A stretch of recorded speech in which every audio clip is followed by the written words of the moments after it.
Donc là on a quelque chose qui est fini avec donc toute une partie extérieure qui a reçu une couche de finition. Donc la couche de finition, c'est une opération qu'on ne fera pas aujourd'hui. Et donc on a à l'intérieur et au dos l'aspect qu'on va obtenir aujourd'hui, c'est-à-dire un aspect brut, sans couche de finition. Ouais, vas-y. Hop là. Voilà l'aspect qu'on obtiendra aujourd'hui. Donc après, une petite particularité, puisqu'on peut faire n'importe quel objet, mais là on est sur des jardinières, c'est qu'il faut évidemment prévoir un écoulement de l'eau. Donc là en l'occurrence c'est des petits morceaux de bambou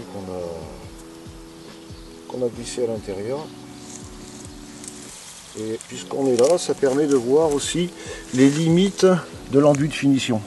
Donc ici on a eu sur le haut, on a eu un très gros orage avec des impacts de grosses gouttes qui ont emporté une partie de l'enduit de finition. Et donc c'est des objets qui, ayant reçu une couche de finition, nécessitent d'être protégés quand même des gros coups de pluie. Et par contre, si on a une finition plus grossière comme ici, on a quelque chose qui a une résistance mécanique beaucoup plus importante. Et en fait, ça s'explique simplement parce que sur une finition grossière, on a beaucoup plus de gros éléments qui sont encore à l'extérieur et qui mécaniquement protègent de l'impact des gouttes de pluie. Tandis qu'ici, on est sur une finition qui est avec uniquement de l'argile qui, qu'on a fait transpirer et qui est en extérieur, et qui lui, n'étant pas armé par la paille ou par le sable, est beaucoup plus fragile aux impacts mécaniques.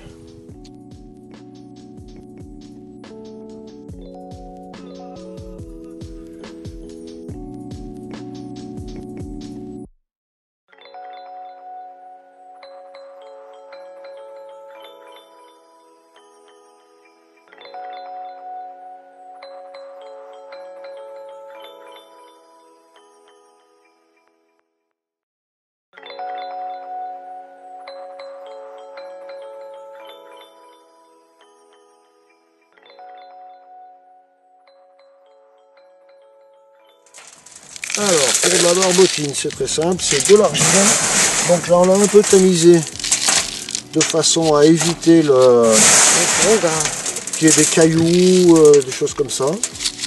Et donc là, elle est relativement fine, ça devrait se faire très rapidement.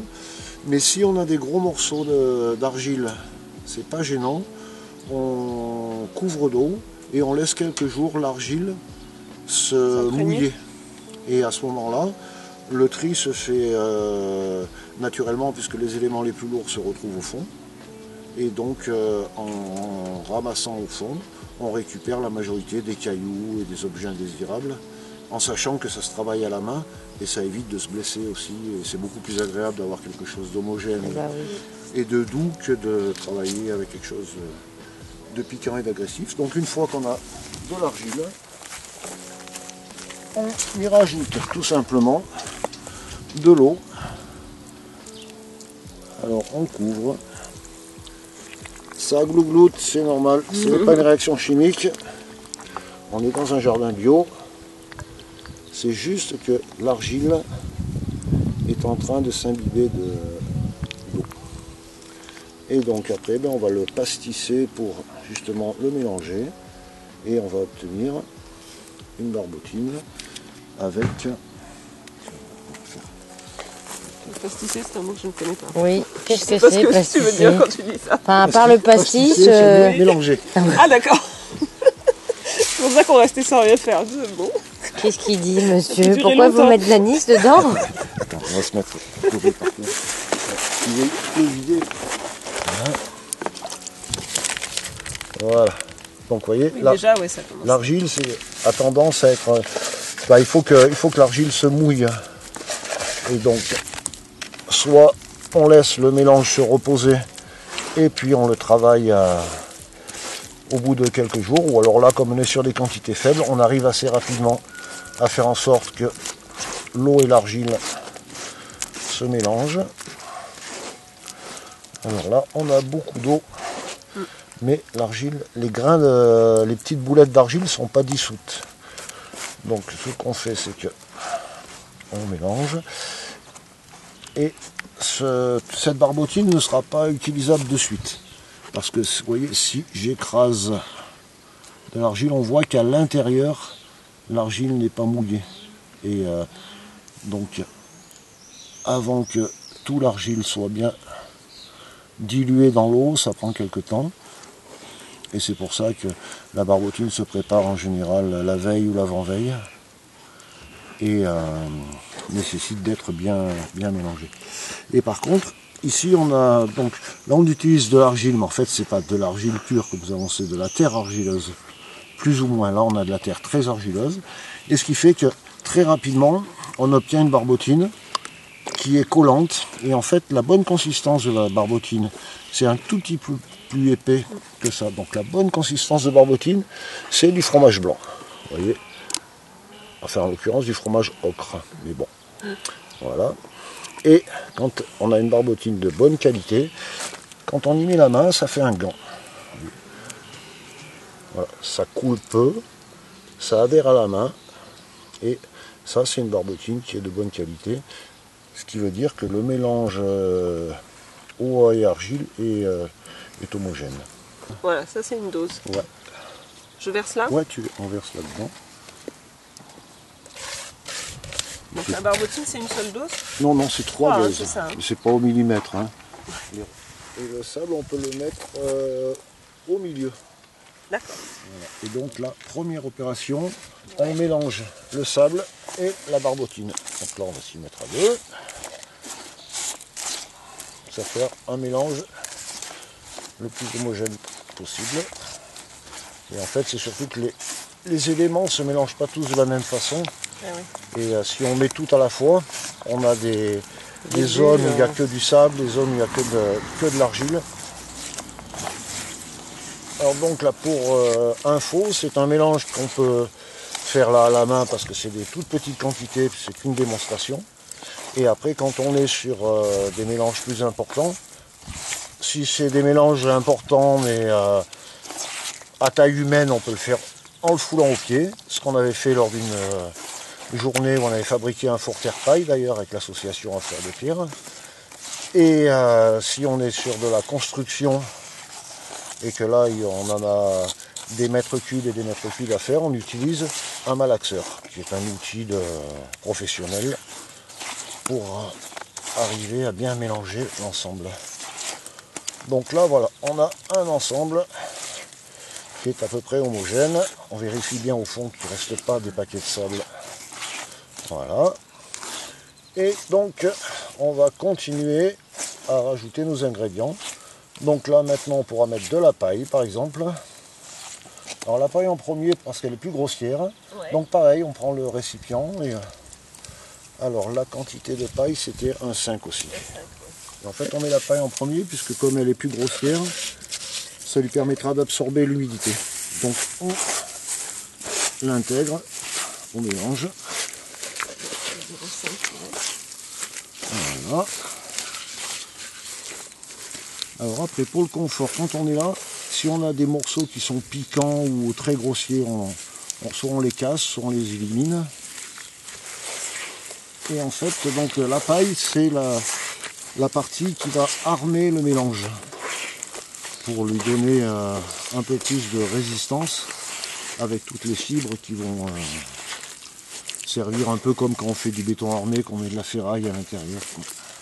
Alors les copeaux, ça a pour but d'alléger un peu le mélange, pour qu'il soit bien digeste. C'est comme les flocons d'avoine. Voilà, exactement. Donc là, le mélange commence à être un peu sec, donc on va y rajouter un peu d'eau. Alors vas-y, mais d'une façon voilà, très au milieu, dans le trou.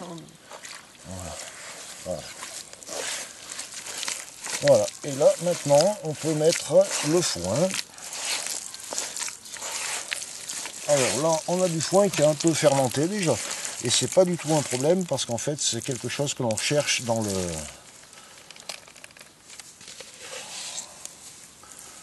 la réalisation de la couche de corps, c'est d'avoir de la fermentation. Donc là, c'est simplement quand on a coupé l'herbe sur les parties communes du jardin, on a récupéré cette herbe fine. Et à la différence de la paille, le foin est fermenticible beaucoup plus que ce qu'est la paille. Alors par contre, le foin, voilà, ce qu'il faut essayer d'éviter, c'est que ça fasse des grumeaux, si on peut.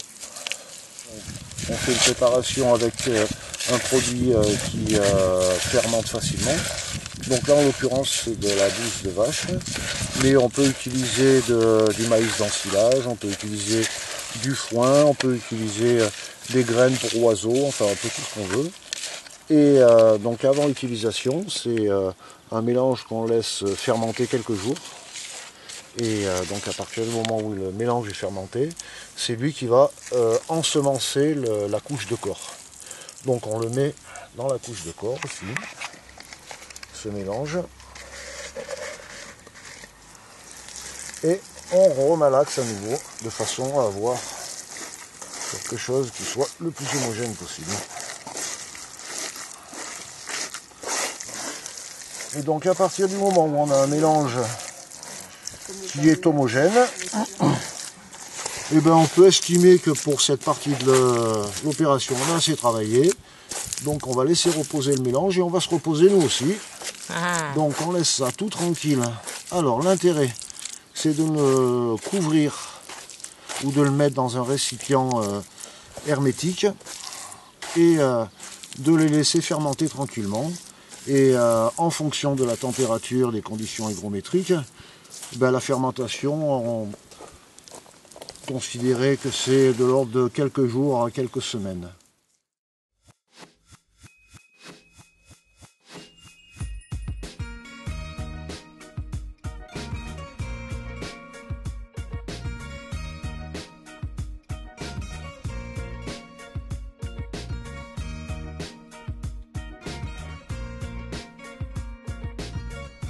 Donc on prend de la couche de corps, on l'applique et on essaye de la faire entrer au maximum dans les interstices.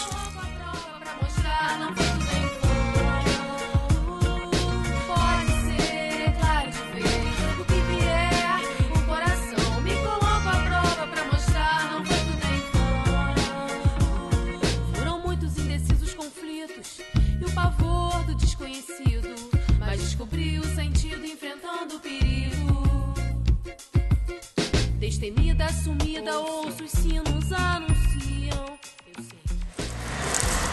Et alors là, ce qui est intéressant, c'est de bien Rentrer à l'intérieur. esquicher. Tiens, ça. Esquiché. Esquicher, c'est la même famille que pastisser.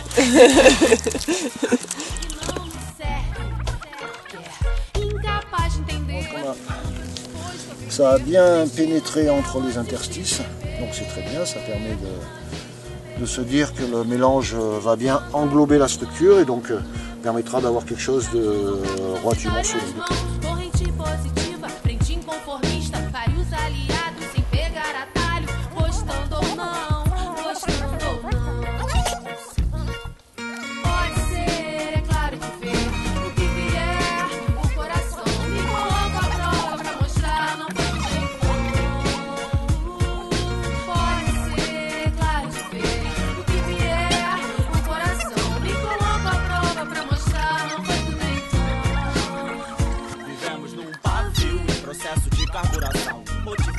N'aie pas peur d'en percer des trous.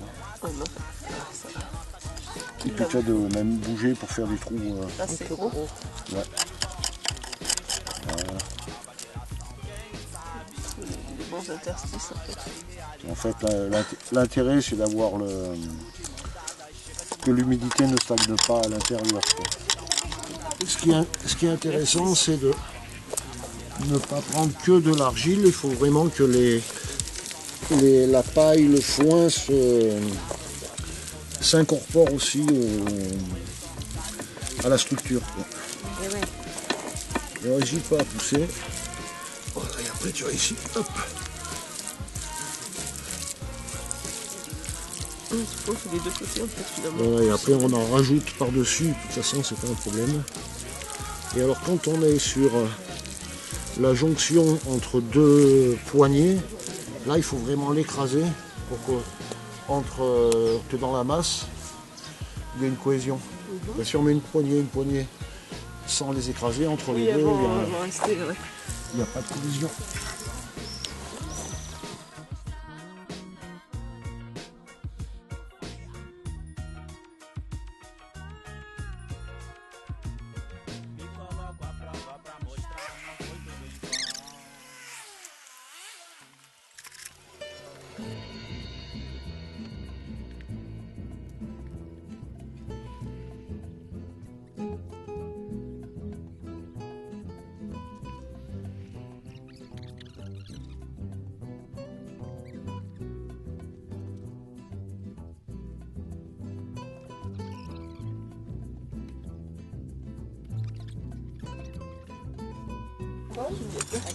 Donc là, ben, on prend ce qu'on veut et le principe,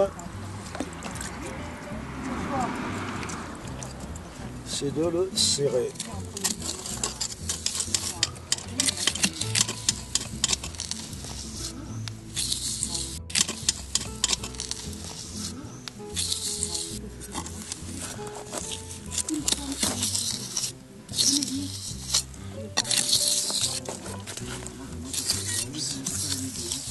Ah oui, d'accord.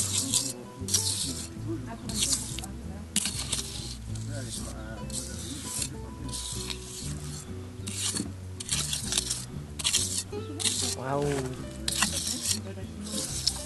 Sur des surfaces grandes. Et voilà. La spatule. Ouais. Mais alors, le truc, c'est qu'en fait, il faut toujours travailler, Ouais, pas pour que faire ça, remonter. pas Oui, pas pas que qu'on ça- accroche, tu vois. Laisser un léger angle. Et donc, on peut travailler sur des surfaces plus.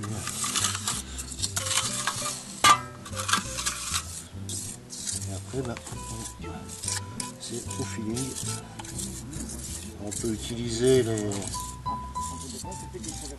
la forme qui nous est donnée par ici. Tu vois, c'est qu'on a un bout d'osier qui arrive. Bon, ben, pourquoi pas le découvrir ou Le mettre en avant, ouais. ouais, c'est vraiment comme on sent, quoi. Là, par exemple, ici, on peut essayer d'aller chercher la structure de départ. Hop, voilà.